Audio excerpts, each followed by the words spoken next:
I'm Nikki Farler. I'm a special education teacher at Robinson Elementary. We're a super small school in Perry County.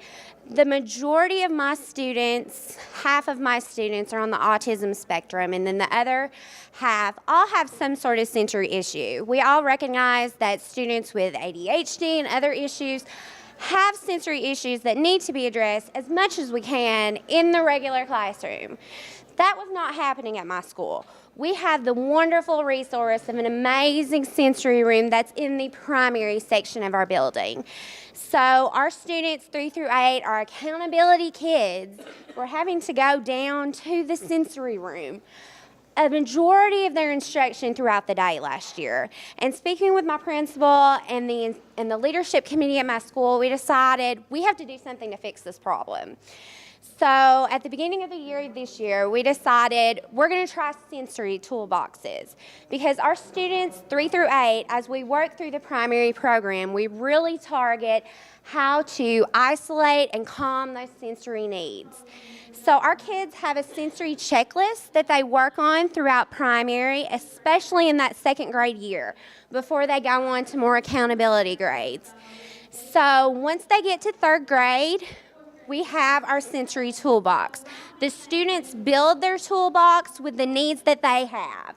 So we have fidgets in there, we have kinetic sand, the things that they identify with, and it's almost a comfort as they transition to those more accountability grades. There's also in their toolbox their sensory menu. When you feel this way, when you feel that you need something with your fingers, then you can have your tangle. When you feel, I have a little boy who always says that he has a crawly feeling. So when he has the crawly feeling, he needs the kinetic sand. So they go to their toolbox in their classroom and they get their item. Once they have their item, there are rules for that item that they know once it becomes a distraction, once the teacher sees that this is not satisfying that sensory need, then we look at going to the sensory room, which with this grant we've been able to do a sensory room in the other end of our building that's allowed them to be closer to their classrooms, and that's just less time that they're taking out of their regular ed classroom. So working with our school, we now have 2 sensory classrooms that have encouraged our students on the autism spectrum and our ADHD kids to be able to use that sensory space and identify their needs. We've been able to do that through a Google handout, a Google Doc. They click on the Google Doc what piece of sensory equipment they used that day, and they have a behavioral scale. Did it help? Am I smiley or am I frowny? So using this Google handout, we share it with the teachers and we get immediate feedback. So did that help with us? Was it a distraction in my classroom?